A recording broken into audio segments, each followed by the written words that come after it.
Friends, welcome to my channel. दोस्तों, अगर आपको मेरी वीडियो यूजफुल लग रही है तब आप कृपया लाइक सब्सक्राइब जरूर करें, साथ में नोटिफिकेशन बेल को प्रेस करें। दोस्तों, आजकल बहुत सारी महिलाएं एडेनोमाइसिस जैसी गंभीर बीमारी से जूझ रही हैं। उनका सामना कर रही हैं। एडेनोमाइसिस का मुख्य कारण स्ट्रेस, पेल्विक मसल्स का कमजोर होना भी माना गया है। एडेनोमाइसिस में हार्मोन्स असंतुलन हो जाते हैं और भी इसके बहुत सारे कारण हैं, जैसे कि आनुवंशिकता भी इसका मुख्य कारण माना गया है।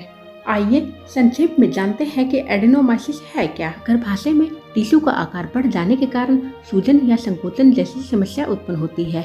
इस कंडीशन में महिलाओं की पेल्विक एरियाज में काफी दर्द महसूस होती है, क्रैम्प्स महसूस होती है, लंबे समय तक पीरियड्स होती है, ओवर ब्लीडिंग की प्रॉब्लम्स होती है, सूजन के कारण यूट्रस की साइज बड़ी होती है। इन सभी के कारण महिलाओं को इनफर्टिलिटी का सामना करना पड़ता है।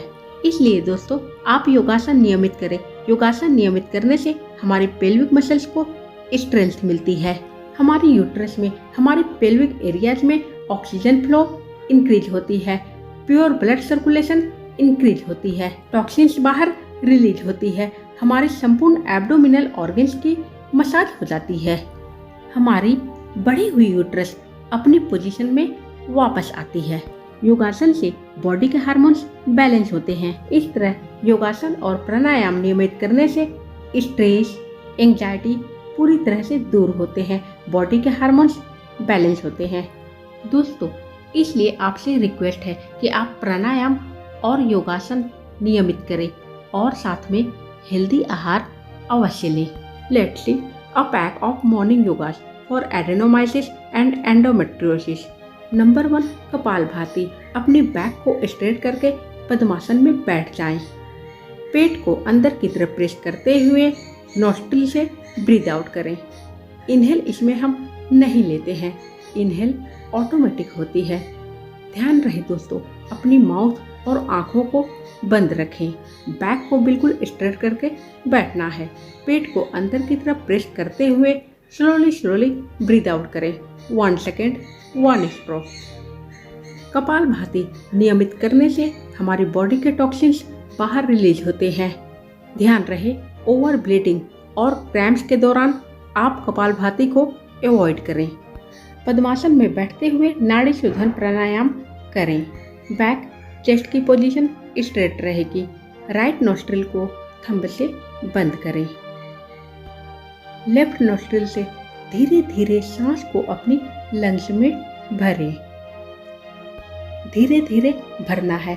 लेफ्ट नोस्ट्रिल को रिंग फिंगर, मिडिल फिंगर से बंद कर सांस को अपनी लंग्स में होल्ड रखें। इनहेल और होल्ड की ड्यूरेशन सेम रहेगी। राइट नोस्ट्रिल से थंब को हटाते हुए धीरे धीरे ब्रीद आउट करें। नोस्ट्रिल के बाहर कुछ सेकेंड्स के लिए 1 सेकेंड्स के लिए सांस को होल्ड रख पुनः राइट नोस्ट्रिल से धीरे धीरे सांस को अपनी लंग्स में भरें। धीरे धीरे भरना है। राइट नोस्ट्रिल को थंब से बंद करते हुए सांस को अपनी लंग्स में होल्ड रखें। होल्ड के दौरान दोनों नोस्ट्रिल बंद है। लेफ्ट नोस्ट्रिल से रिंग फिंगर, मिडिल फिंगर को हटाते हुए धीरे धीरे ब्रीद आउट करें। ब्रीद आउट की ड्यूरेशन लंबी होगी। नोस्ट्रिल के बाहर 1 सेकेंड के लिए सांस को होल्ड करें और पुनः लेफ्ट नोस्ट्रिल से धीरे धीरे सांस को अपनी लंग्स में भरें। इस क्रिया को दोनों नोस्ट्रिल में दोहराते जाएं। Inhale, hold, exhale, hold. Inhale 5 seconds, hold 5 seconds, exhale 7 seconds, hold outer the nostril 1 seconds. इस रेशियो पर ध्यान दें। नाड़ी शोधन प्राणायाम नियमित करने से बॉडी के हार्मोन्स बैलेंस होते हैं। हमारी बॉडी के तीनों दोष वात, पित्त, कफ बैलेंस होते हैं। बॉडी के हार्मोन्स बैलेंस होते हैं। बॉडी के सभी साइकिल एक्टिवेट होते हैं। पूरी बॉडी में एक अद्भुत एनर्जी आती है। बॉडी के सभी चैनल प्यूरिफाइड होते हैं। इंटरनल ऑर्गन्स में ऑक्सीजन फ्लो इंक्रीज होता है, प्योर ब्लड सर्कुलेशन इंक्रीज होता है। इस तरह नाड़ी शोधन प्राणायाम के अनगिनत फायदे हैं। आप इस प्राणायाम को नियमित 5 मिनट तक डेली करें। कपालभाति के बाद ही करें। कपालभाति करने से हमारी बॉडी में बहुत ही ज़्यादा गर्मी महसूस होती है, जो कि नाड़ी शोधन प्राणायाम करने से कपालभाति की दोष दूर होती है। इसलिए कपालभाति के बाद नाड़ी शोधन प्राणायाम आप अवश्य करें। लेकिन ध्यान रहे, पहले इसकी स्टेप्स को ध्यान से सुनें, इसकी प्रैक्टिस करें, तभी नाड़ी शोधन प्राणायाम हमें फायदा पहुंचाएगा। गलत स्टेप्स को फॉलो ना करें। एडेनोमाइसिस एंडोमेट्रियोसिस का मुख्य कारण स्ट्रेस माना गया है। इसलिए स्ट्रेस को दूर करने के लिए नाड़ी शोधन प्राणायाम आप नियमित करें। नाड़ी शोधन प्राणायाम की शुरुआत हम लेफ्ट नोस्ट्रिल से सांस को भरते हुए करते हैं। इसलिए लेफ्ट नोस्ट्रिल से ही सांस को छोड़ते हुए हम इसकी अंत करते हैं। इस प्राणायाम में पूरा ध्यान अपनी सांस के ऊपर केंद्रित करके करना है, इधर उधर ध्यान नहीं भटकाना है। अब है एब्डोमिनल ब्रीदिंग प्राणायाम। पद्मासन की पोजीशन में बैठते हुए अपने बैक को स्ट्रेट करते हुए माउथ को बंद रखें। नॉस्ट्रिल से गहरी लंबी सांस धीरे धीरे अपनी एब्डोमेन में भरें। कुछ सेकंड्स के लिए सांस को होल्ड रखें, फिर धीरे धीरे ब्रीद आउट करें। नॉस्ट्रिल से ब्रीद आउट करना है। ब्रीद आउट की ड्यूरेशन लंबी होती है। नॉस्ट्रिल के बाहर 1 सेकेंड तक सांस को होल्ड कर पुनः नॉस्ट्रिल से सांस को धीरे धीरे अपनी एब्डोमेन में भरें। इस स्टेप्स को 2 से लेकर 3 मिनट तक दोहराती जाएं। एब्डोमिनल ब्रीदिंग प्राणायाम नियमित करने से हमारे एब्डोमिनल ऑर्गन्स में, यूट्रस में ऑक्सीजन फ्लो इंक्रीज होती है। टॉक्सिन्स, हार्मफुल केमिकल्स बाहर निकलते हैं, सांस के थ्रू बाहर निकलते हैं। हमारे यूट्रस में हमारे खान पान और पॉल्यूशन के कारण बहुत सारे हार्मफुल केमिकल्स जमा होते हैं, जो कि हमें पता नहीं चलता, और ये सभी केमिकल्स बीमारियों का कारण बनते हैं। इसलिए दोस्तों, हेल्दी लाइफस्टाइल को अपनाएं, हेल्दी आहार लें और साथ में प्राणायाम और योगासन नियमित करें। कुछ दिनों में आपको फर्क नजर आएगा, आपकी यूट्रस डिसीज ठीक होगी। डेली 10 से लेकर 15 मिनट तक प्राणायाम करें। कपालभाति, नाड़ी शोधन, एब्डोमिनल ब्रीदिंग प्राणायाम और आगे मैं बताने जा रही हूँ बटरफ्लाई यानी बदकोनासन योगा पोज, जो कि आपको नियमित करना है। साथ में बहुत सारे योगासन भी हैं। आपसे जो योगा पोज हो पाए वही योगा पोज करें। अब बदकोनासन योगा पोज करते हैं। लेग्स की सोल्स को ज्वाइन करके बैठे, फुट को दोनों हाथों से पकड़कर अपने बैक को स्ट्रेट करके बैठते हुए दोनों नीज में अप एंड डाउन की मूवमेंट दें। आंखों को बंद रख सकती हैं। पूरा ध्यान अपनी लेग्स की मूवमेंट में दें। इस पोजीशन में आपकी बॉडी बटरफ्लाई के समान प्रतीत होती है, इसलिए इस पोज को बटरफ्लाई योगा पोज भी कहा गया है। बदकोनासन योगा पोज नियमित करने से हमारी पेल्विक मसल्स को स्ट्रेंथ मिलती है, हमारी थाई मसल्स को स्ट्रेंथ मिलती है, रिप्रोडक्टिव ऑर्गन्स को भी स्ट्रेंथ मिलती है, लेग्स की फ्लेक्सिबिलिटी इम्प्रूव होती है। अपने नीज में मूवमेंट धीरे धीरे ना दें, तेज तेज दें। ध्यान रहे, बेंड पोजीशन में नहीं बैठना है, बैक स्ट्रेट ही रखनी है। धीरे धीरे लंबी गहरी सांस अपनी लंग्स में भरें। सांस को छोड़ते हुए अपनी बॉडी को सामने फ्लोर के ऊपर धीरे धीरे बेंड करें। इस तरह हेड को फ्लोर के ऊपर टिकाएं, ब्रीथ को होल्ड कर इस पोज में रोकें। यह है बदकोनासन योगा पोज में फॉरवर्ड बेंड। बदकोनासन योगा पोज में फॉरवर्ड बेंड करने से हमारे यूट्रस मसल्स को स्ट्रेंथ मिलती है। यूट्रस डिसीज को ठीक करने में यह पोज बहुत ही ज़्यादा बेनिफिशियल है। अपनी क्षमता के अनुसार इस पोज में रोकें। कुछ सेकंड के बाद इनहेल के साथ बॉडी को स्टार्टिंग पोज में वापस लाएं। 2 से लेकर 3 बार तक दोहराएं। दोस्तों, अगर हम योगासन में टाइम देंगे तभी योगा पोज हमें फायदा पहुंचाएगा। इसलिए दोस्तों, बीमारी को दूर करने के लिए योगासन में टाइम दें। इनहेल, होल्ड, एक्सहेल के साथ ही योगा पोज करें। कोई योगा पोज बिना ब्रीदिंग टेक्निक के साथ है, उसी योगा पोज को बिना ब्रीदिंग टेक्निक के साथ करें। लेकिन लगभग सभी योगा पोज ब्रीदिंग टेक्निक के साथ ही हैं, इसलिए ब्रीदिंग टेक्निक के साथ योगा पोज करने की कोशिश करें। आगे है भुजंगासन या कोबरा पोज। पेट के बल लेट जाएं, हेड को फ्लोर के ऊपर टिकाएं, दोनों हाथों को चेस्ट के पास रखें, पाम्स की फेसिंग डाउनवर्ड रहेगी। इनहेल के साथ धीरे धीरे अपनी बॉडी को ऊपर उठाएं, ब्रीथ को होल्ड कर इस पोज में रुके। यह है भुजंगासन या कोबरा पोज। इस पोज में आपकी बॉडी कोबरा के समान प्रतीत होती है, इसलिए इस पोज को कोबरा पोज कहा गया है। भुजंगासन नियमित करने से हमारी फर्टिलिटी इम्प्रूव होती है, यूट्रस में कंसीव करने की क्षमता बढ़ती है, यानी यूट्रस डिसीज ठीक होती है। ब्रीथ आउट के साथ बॉडी को धीरे धीरे फ्लोर पर वापस लाएं। 2 से लेकर 3 बार तक भुजंगासन यानी कोबरा पोज को अवश्य दोहराएं। 3 बार इनहेल, होल्ड, एक्सहेल के साथ दोहराना है, ब्रीदिंग टेक्निक के साथ दोहराना है। दोस्तों, वज्रासन पोज में बैठने से भी हमारी पेल्विक मसल्स को स्ट्रेंथ मिलती है, इसलिए वज्रासन पोज में ज्यादा बैठें। 2 से लेकर 3 मिनट तक नियमित बैठें। अब है शशकासन यानी बालासन योगा पोज। वज्रासन पोज में बैठते हुए इनहेल के साथ अपने दोनों हाथों को हेड के ऊपर स्ट्रेट ले जाएं। इस तरह ब्रीथ आउट के साथ धीरे धीरे अपनी बॉडी को फ्लोर के ऊपर बेंड करें, हेड को फ्लोर के ऊपर टिकाएं, ब्रीथ को होल्ड कर इस पोज में रोकें। दोनों हाथों को अपने ईयर से सटाकर सामने स्ट्रेट रखें। इस पोज को शशकासन योगा पोज कहते हैं। इनहेल के साथ धीरे धीरे स्टार्टिंग पोज में वापस आएं। 2 से लेकर 3 बार तक शशकासन योगा पोज जरूर दोहराएं, स्ट्रेस एंजाइटी दूर होगी। अब है मंडूकासन योगा पोज। वज्रासन पोज में बैठते हुए इनहेल के साथ अपनी दोनों हथेलियों को नाभि के ऊपर टिकाएं, नाभि के ऊपर प्रेस करें।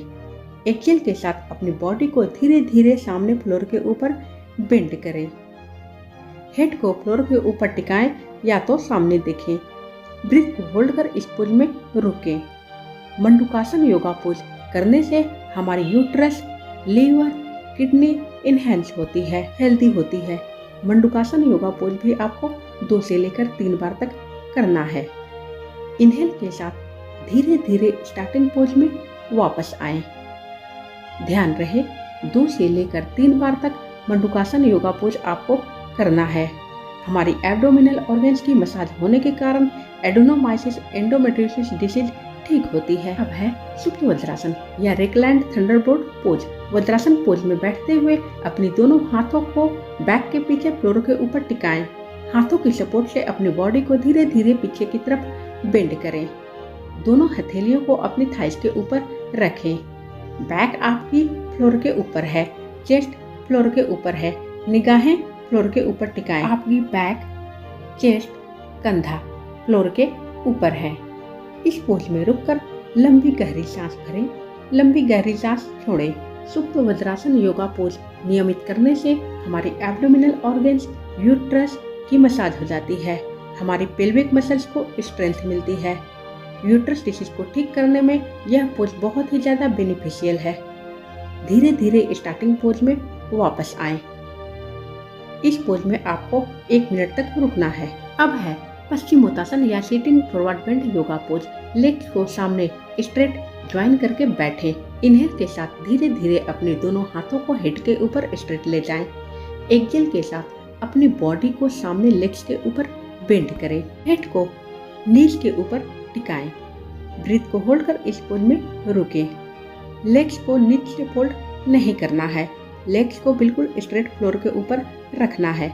पश्चिमोत्तासन योगा पोज नियमित करने से हमारी यूट्रस में कंसीव करने की क्षमता बढ़ती है, यूट्रस से टॉक्सिन्स बाहर निकलती है, यूट्रस में प्योर ब्लड सर्कुलेशन इंक्रीज होती है।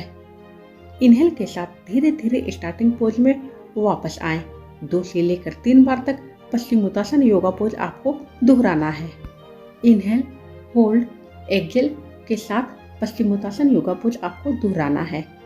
पश्चिमोत्तासन योगा पोज नियमित करने से एडेनोमाइसिस, एंडोमेट्रियोसिस जैसी बीमारियां ठीक होती है। फाइब्रॉइड की साइज रिड्यूस होती है। यूट्रस की पोजीशन सही होती है। पश्चिमोत्तासन योगा पोज यूट्रस के लिए रामबाण है। यूट्रस की बीमारियों को दूर करने में बहुत ही ज्यादा सहायक है। अब है मार्जारिया आसन या कैट स्ट्रेच। कैट की पोजीशन में बॉडी को लाएं। इनहेल के साथ अपने हेड को ऊपर उठाएं और बैक को नीचे की तरफ पुश करें। एक्सेल के साथ हेड को चेस्ट की तरफ बेंड करें, बैक को ऊपर की तरफ पुश करें। इनहेल और एक्सेल के साथ मार्जारिया आसन योगा पोज करें। 2 से लेकर 3 मिनट तक मार्जारिया आसन यानी कैट स्ट्रेच आपको करना है। मार्जारिया आसन योगा पोज नियमित करने से हमारी abdominal organs, uterus, pelvic muscles इत्यादि की बहुत ही अच्छी मसाज हो जाती है। मार्जारिया आसन योगा पोज नियमित करने से हमारी डाइजेस्टिव सिस्टम एक्टिवेट होती है। हमारी यूट्रस डिसीज को दूर करने में मार्जारिया आसन योगा पोज बहुत ही ज़्यादा बेनिफिशियल है। यूट्रस से टॉक्सिन्स बाहर निकलती है। यूट्रस में ऑक्सीजन फ्लो इंक्रीज होती है। वेट को रिड्यूस करने में भी मार्जारिया आसन योगा पोज बहुत ही ज़्यादा बेनिफिशियल है। एडेनोमाइसिस, एंडोमेट्रियोसिस बीमारियों का मुख्य कारण मोटापा भी माना गया है, इसलिए मोटापे को दूर करने के लिए योगासन नियमित करें। इन सभी योगा पोज से क्रैम्प्स ठीक होते हैं, पेल्विक पेन ठीक होती है। अब है सेतु बंधासन यानी ब्रिज पोज। पीठ के बल लेट जाएं, लेग्स को नीचे से फोल्ड करें, थोड़ी डिस्टेंस में रखें। दोनों हाथों को अपने थाइस के पास रखें, पाम्स की फेसिंग डाउनवर्ड रहेगी। इनहेल के साथ धीरे धीरे अपने बैक को ऊपर उठाएं, चिन को चेस्ट से सटाएं, ब्रीथ को होल्ड कर इस पोज में रोकें। सेतु बंधासन यानी ब्रिज पोज नियमित करने से हमारी बॉडी को ब्रीथ समान स्ट्रेंथ मिलती है।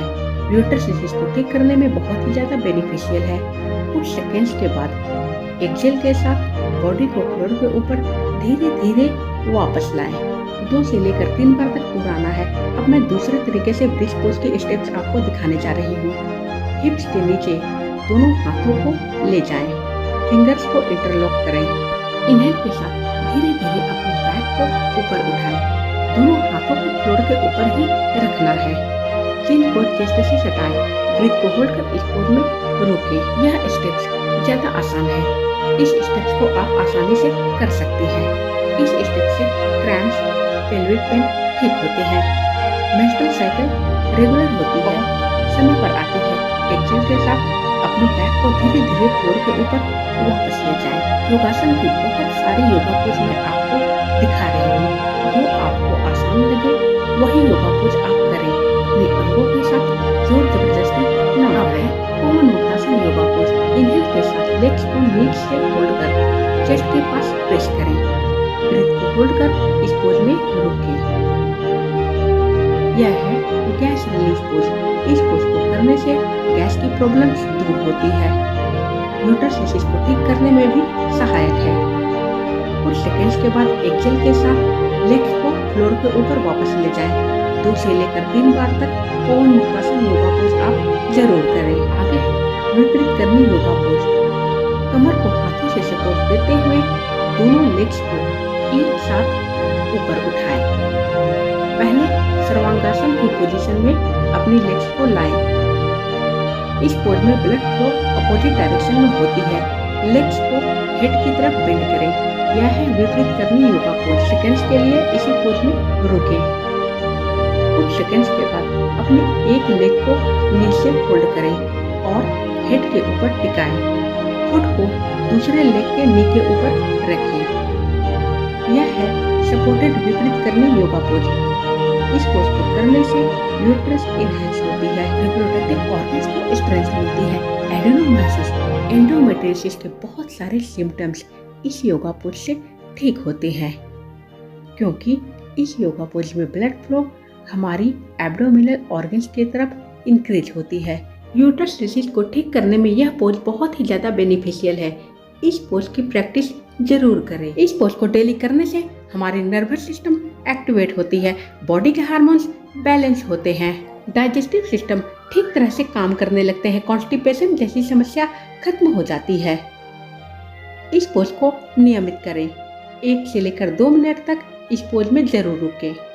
धीरे धीरे लेग्स को फोल्ड करते हुए स्टार्टिंग पोज में वापस आएं।